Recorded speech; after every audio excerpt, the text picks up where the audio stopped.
So besides drinking and partying every weekend, buying useless crap you'll probably regret in 6 months to 1 year, or overspending on depreciating assets to impress people you don't even like. What are some of the worst things you can do with your hard-earned money? In my opinion, 2 of the worst things you can do with your money is 1, leave it in your savings account, and 2, leave it in cash somewhere safe at home or in your wallet. What's good, everybody? This is CP, and you can also call me LP as well, and I hope you're having an amazing day today.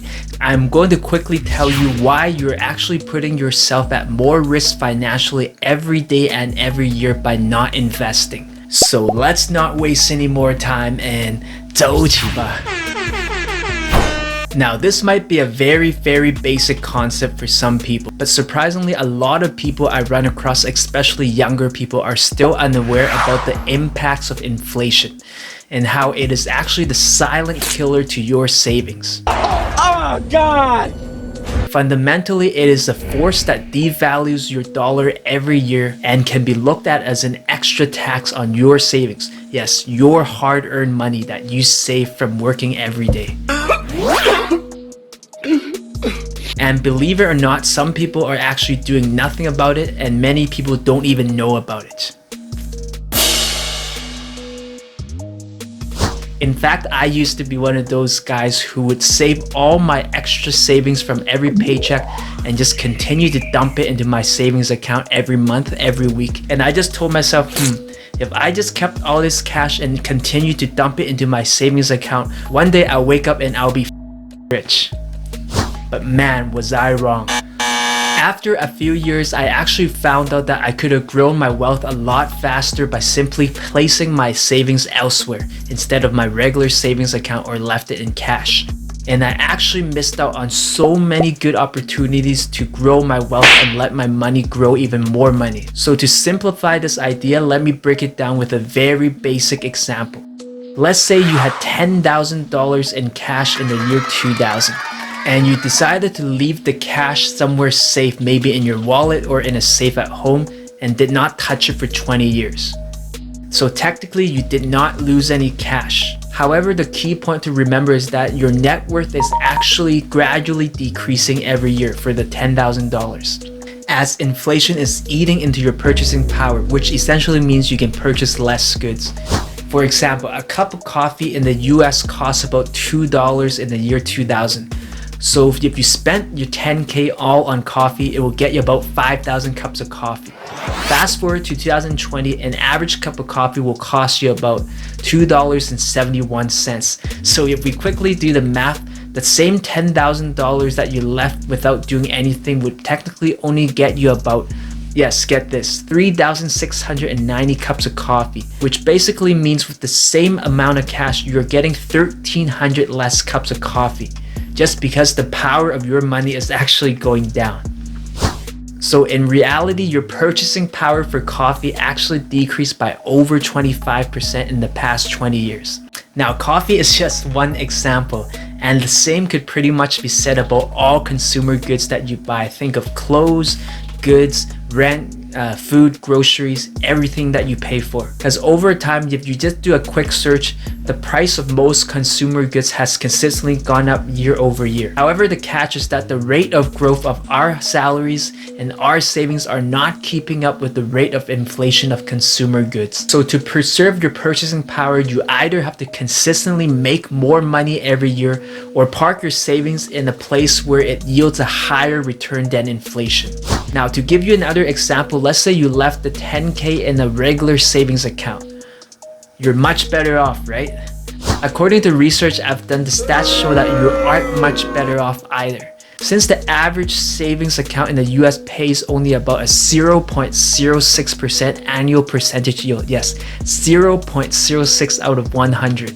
So if we quickly do the math, the 10K that you left in your bank account would only pay you about $6 of interest for 1 year of parking your money there, which hypothetically only gets you 2.21 extra cups of coffee for 1 year.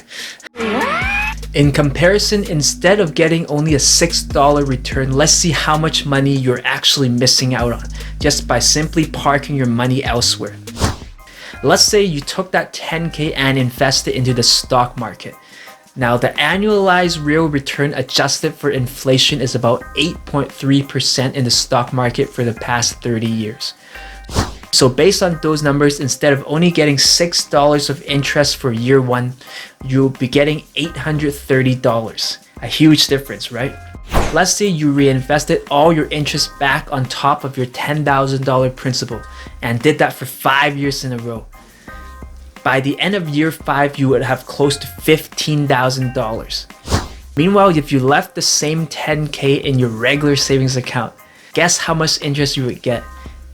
Yes, a measly $30. Wow. So basically what this means is that you're missing out on over $4,900 by simply parking your money in the wrong place for 5 years. That's a huge penalty if you ask me. Now let's bring inflation into the equation. A moderate projection of the US inflation rate is about 2.25% per year. So by continuing with our example, the money you left in your savings account would actually decrease your purchasing power by 2.19% per year. This essentially means you're actually losing $220 in purchasing power by doing nothing and leaving your money in your savings account. That's what I did for so many years, and I totally regret that. So hopefully you don't make the same mistake. Stop it. Get some help. Also, we can't forget about the bank fees that many banks charge. As we all know, they're getting really greedy nowadays. So if you don't meet a minimum balance, you have to pay a monthly fee. So in total, some of you could actually be losing closer to $500 per year simply by parking your money in the wrong place. Now, what about wages? Let's say you work for a super boss that you would take a bullet for any given day, and he consistently gives you a 3% raise every year. That's amazing, right? Well, if you look at the numbers, they actually don't benefit you that much. Especially if you compare to inflation, the 3% raise every year just offsets the inflation amount lost in your savings account, barely. However, it is important to note that many of us don't work for the best bosses in the world. And to be quite honest, probably a good handful of you guys don't consistently get a raise every year. So in reality, your purchasing power is actually decreasing by a larger percent every year, especially if you stay in the same job and do not get a raise. Now, in terms of cash, I would argue that it is one of the safest parts of your portfolio. And in my opinion, it does have a place, as you do need to set some cash aside to pay bills for a family emergency or to capitalize on a very good investment opportunity. But in reality, when you take inflation into account, setting too much liquid cash aside actually offers the lowest reward. In the long run, cash has no defense against inflation, and you're actually missing out on so many good investment opportunities to grow your money passively without working. I know this is just one example, but inflation seems to be a global economic trend that affects all countries around the world. So more or less what I'm talking about right now actually affects most of the viewers who are watching this video, including you.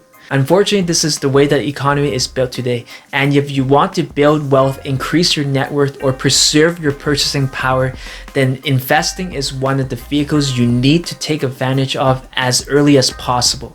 Something I wish I would have knew when I was 10, 11, 12 before I turned 20. And with the power of the internet, there are literally no more excuses. Believe it or not, you can actually find some really good information for free on the internet about investing just by simply doing a quick Google search, watching a few YouTube videos, or borrowing and reading a few books about finance. It will definitely put you on a good path to learn more about finance and be more financially savvy than the average person. Now, trust me, investing is not as intimidating as it sounds.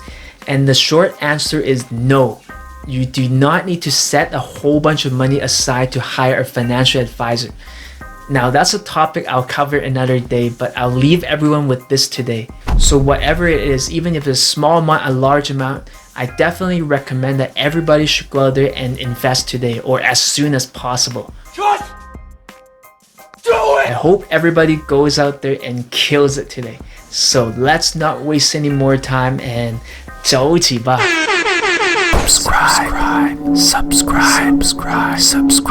Subscribe right now and I'll love you forever. I promise.